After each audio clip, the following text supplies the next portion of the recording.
noches, somos Adriana Patricia Cárdenas y Carla Cristina González, quienes vamos a dar desarrollo al caso del Circo del Sol. Primera pregunta, ¿cuáles fueron los principales cambios a los que se vio enfrentada la organización? Por primera vez en su historia, el circo llevaba 2 años en números rojos a pesar de facturar 760 millones de euros. Compradores no le han faltado, pero lo cierto es que los expertos apuntan a que el modelo del circo, tal y como está planteado, puede llevar camino a agotarse. En el 2013 tuvo que despedir a 400 empleados, o sea, el 10% de la plantilla. No obstante, los trabajadores esperaban que se centrara y obtuviera mayores ingresos en Norteamérica. Las giras por Asia, donde se había abierto oficina, al igual que en Europa, no gozaron de mucho éxito y además en este continente se intentaba negociar a la baja la remuneración de la plantilla, lo que producía en esta un enorme descontento. Fue el momento de parar y establecer una serie de prioridades para los siguientes años, ya que les preocupaba la saturación de sus espectáculos y la improvisación y cambios de estrategia que realizaban constantemente. Establecer una serie de medidas para sobrevivir, como diversificar hacia otro tipo de productos, hacia circos más complejos, aunque existía el temor de perder su verdadera esencia, la de un circo que emocionaba allí donde iban. Crearon un modelo nuevo, abrieron mercado, un circo moderno, adulto, que mezclaba números circenses con otras artes escénicas, como el teatro, la ópera, con un hilo conductor o con una historia que contar, eliminando los números sueltos y a la vez suprimiendo cosas que no gustaban del circo tradicional, como el uso de los animales en este tipo de espectáculos. Otro inconveniente que reconocieron dentro de la propia organización hace más de una década fue el excesivo staff directivo procedente del mundo de los negocios que se estaba incorporando a la estructura del Circo del Sol, lo que hacía parecerse cada vez más a una empresa luz. Tenía miedo de que desapareciera el alma que en esta comenzó en 1984. Pese a que consideraban prioritario seguir siendo un buen negocio con beneficios a la vez que continuar tomando decisiones de un buen criterio. También había aparecido nuevos competidores en el horizonte que ponían zancadillas, por ejemplo, Circo Z en Australia trató de evitar que el Circo del Sol obtuviera permisos para actuar sin tener en cuenta que gracias a los canadienses el público australiano había descubierto el buen circo. El precio elevado de las entradas entre 30 y 200 euros fue motivo también de discusión. Muchos empleados consideraban que no era una buena estrategia porque debido a esas tarifas solo podían acceder al espectáculo una privilegiada parte de la población. Algunos artistas propusieron crear una especie de circo low cost, con menos artistas y con una producción más barata para que pudiera beneficiarse con premios más bajos las personas con menos recursos económicos. Ya entonces el equipo directivo tenía claro que debía reinventar el circo continuamente.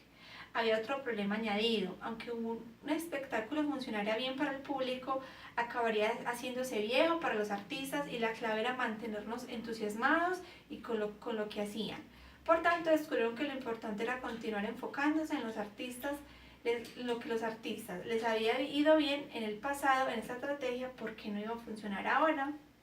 Segunda pregunta, ¿cuáles fueron los principales actores en el proceso y cuáles fueron su rol? Uno de ellos fue Muriel Cantín, directora del elenco, quien con su dedicación y amor por el Circo del Sol se encargaba de reclutar a los mejores artistas alrededor del mundo. El otro personaje fue Guy Laliberté, quien fue para ese entonces era músico y tragafuegos y se convirtió en el presidente y director de la compañía. Daniel Gautier. Él se hacía cargo de la mayor parte de los espectáculos de negocios, especialmente a lo relacionado a las sociedades con personas externas y el financiamiento. Richard Overacker es actualmente director del Tour del Draleón en Norteamérica, ya que con este tour se dieron cuenta cómo presentar la mística, la marca y el mensaje transcultural. Gonzalo Muñoz, colombiano, el cual llevó al circo al mundo de los payasos. Bernard Petiot, entrenador de gimnasia, el cual entrenaba a 40 atletas a la vez por un espectáculo determinado. Martin Dumont, director interno del Draleón, y el director de ventas al público, haciéndose cargo de los puntos de contacto con el cliente, también fue suplente el director del tour. Alison Crawford empezó como asistente de coreografía con Kidam y director artístico del Draleón. Vincent Gagne trabajaba en las oficinas de Montreal manejando las asociaciones para producción de multimedia. Mark Gagnon, director de operaciones de la compañía dentro del Departamento de Recursos Humanos, y Mario Di Maico, vicepresidente ejecutivo de Mercadotecnia. Tercero, ¿cuáles fueron las principales fuentes de resistencia a los cambios a los que se enfrentó la organización? Uno de ellos era afrontar la frustración, ya que el 60% del negocio tiene lugar el viernes a las 5 de la tarde hasta el domingo a las 8 de la noche, pero no podían levantar el teléfono y llamar a las oficinas porque todos salen el viernes a las 5 y nuestro día de descanso son solo los lunes y mitad del martes.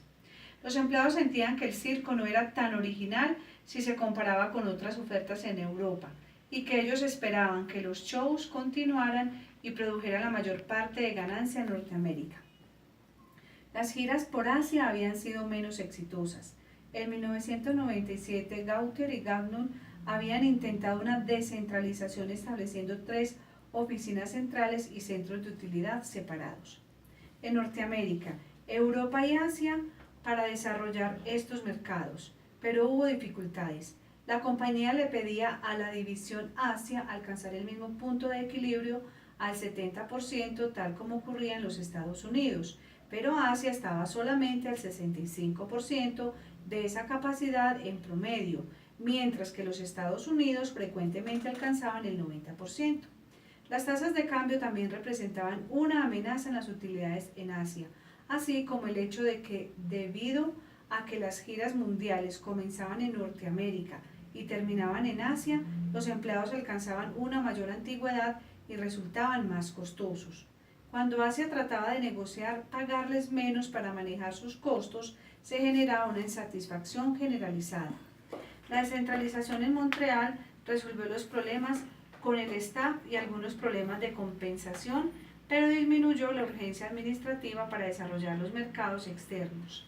En el mercado norteamericano la saturación era una preocupación constante, al tener producciones en la gira que presentaban 375 shows al año, a una audiencia de 2.500 personas por espectáculo y con un costo promedio de boleto de 55 pesos. Un ejecutivo consideraba: tenemos que planear las prioridades correctas para los siguientes 5 años. Tenemos que parar de hacer estos cambios repentinos y tratar de absorber las marejadas. Cuarto, ¿qué estrategias utilizó la organización y sus actores para gestionar las fuentes de resistencia?